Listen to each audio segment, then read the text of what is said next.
जय हिंद दोस्तों। आज हम विद्याधन स्कॉलरशिप एग्ज़ाम 2025 के लिए आज हम एक वीडियो लेकर आए हैं, जिसमें हम बताएंगे कि इसकी इसकी योग देखिए इसके जिसमें हम बताएंगे कि इसकी योग्यता क्या है, एग्ज़ाम पैटर्न एंड सिलेबस क्या रहेगा, पेपर में कितने प्रश्न आएंगे, पेपर कैसा होगा, ऑनलाइन या ऑफलाइन, निगेटिव मार्क रहेगा या नहीं, पास होने के बाद क्या क्या हमारे पास फ़ायदा होंगे। तो जैसा कि आप जानते ही होंगे कि विद्याधन योजना जो है बिहार में ये 13 मई से शुरुआत हुई थी और 20 जुलाई तक इसका फॉर्म भराया था। तो फॉर्म भराने के बाद इसका एग्ज़ाम जो है बिहार में 10 अगस्त को होगा और 22 से 27 अगस्त को इंटरव्यू होगा। तो सबसे पहले हम जान लेंगे एग्ज़ाम पैटर्न एंड सिलेबस क्या रहेगा, योग्यता क्या होगी, सारे के सारे बात आज इस वीडियो में आपको हम बताएंगे। तो जल्दी से आप चैनल को सब्सक्राइब कर लीजिए और अच्छे लगे तो आप लाइक कर दीजिए। तो योग्यता की बात करें तो योग्यता जो है इसमें हमारे पास 10वीं पास है, 10वीं पास होना चाहिए। ठीक है, 10वीं पास हो जाएंगे। और एग्ज़ाम पैटर्न जो हमारे पास होगा ये ऑब्जेक्टिव मोड होगा। एग्ज़ाम पैटर्न जो होगा ये ऑब्जेक्टिव होगा। ठीक है, ऑब्जेक्टिव होगा। और हमारे पास जो है सिलेबस, इसका सिलेबस की हम अभी सारी डिस्कशन करेंगे। पेपर में कितने प्रश्न आएंगे, तो पेपर में प्रश्न कितने आएंगे सारी हम बात आज आपके लिए लेकर आए हैं। पेपर में 40 प्रश्न आते हैं। पेपर का लैंग्वेज क्या होता है, हिंदी एंड इंग्लिश दोनों होता है। आप जिस मोड में आप क्वेश्चन अप्लाई कीजिएगा उस मोड में आपका क्वेश्चन बन के आएगा।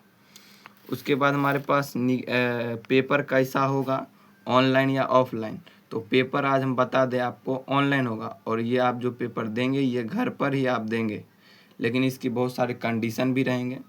और निगेटिव मार्क रहेगा या नहीं, देखिए सबसे अच्छी बात इसमें है कि निगेटिव मार्क नहीं रहेगा। और पास होने के बाद क्या फ़ायदा है, तो 11th और 12th में आपको 10-10 हज़ार स्कॉलरशिप के रूप में पैसा मिलेगा। और यदि आप अच्छे से आप हर एक चीज़ करिएगा तो आपको आगे भी रुपया मिलेगा। हाईएस्ट जो इसका रुपया है ये 75,000 है। तो आइए सबसे पहले हम सिलेबस की बात कर लेते हैं। तो सिलेबस में जो है हमारे पास ये सिलेबस इसमें रीजनिंग पूछा जाता है। और उसके बाद रीजनिंग हो गया आपका, और मैथ हो गया, उसका इंग्लिश हो गया, जीके जीएस हो गया, सारी चीज़ इसमें पूछे जाते हैं।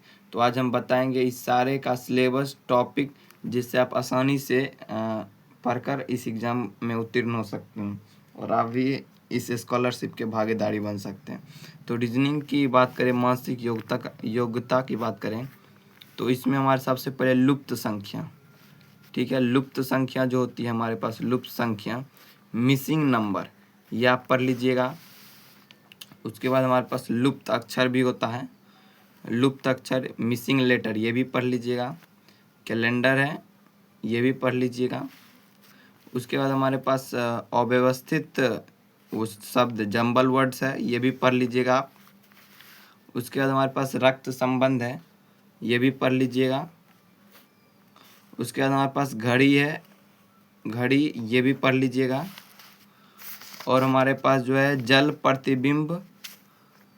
प्रतिबिंब, उसके बाद या दर्पण, मिरर एंड मिरर रिफ्लेक्शन, ये भी पढ़ लीजिएगा। ठीक है, तो इसके बाद हम जानेंगे मैथ का क्या सिलेबस रहेगा। तो मैथ के सिलेबस के लिए हम देखिए बताते हैं आपको, हर एक चीज़ हम बताएंगे आपको।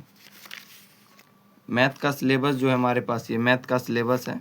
इसमें क्या क्या पूछेगा, तो देखिए इसमें 10th के लेवल से कुछ और, क्योंकि इसमें आपको सरकार पैसा देगी तो कंपटीशन लेवल की क्वेश्चन पूछेंगे।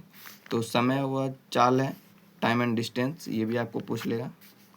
लाभ हानि और छूट, प्रॉफिट लॉस एंड डिस्काउंट, ये भी पूछ लेगा आपके। प्रायिकता भी पूछ लेगा। आरेख है यानी कि वेन डायग्राम पूछ लेगा। त्रिभुज भी पूछ लेगा आपको। ठीक है, उसके बाद हम आते हैं जनरल नॉलेज टॉपिक।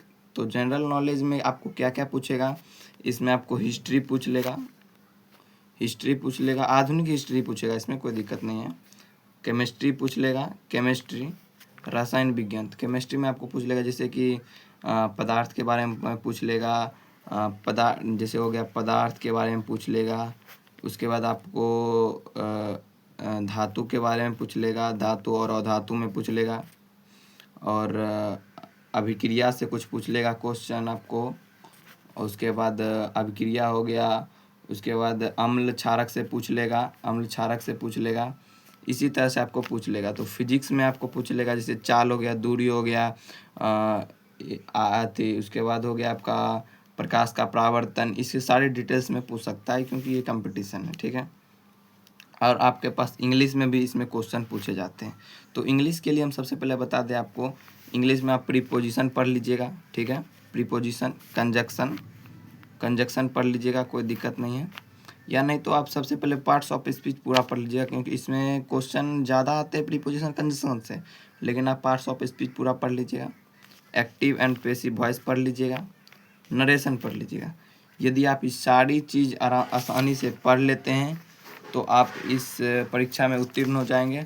और इसके बारे में हम नॉलेज देते रहेंगे आपको, और इसका हम अलग से सिलेबस का, हर एक सिलेबस का हम वीडियो लेकर आएंगे आपके पास, जिससे आप आसानी से पढ़कर ट्रिक के साथ आएंगे और आप क्वेश्चन इसे पढ़कर आप आसानी से एग्ज़ाम में उत्तीर्ण हो सकते हैं। तो चलिए ठीक है, धन्यवाद दोस्तों।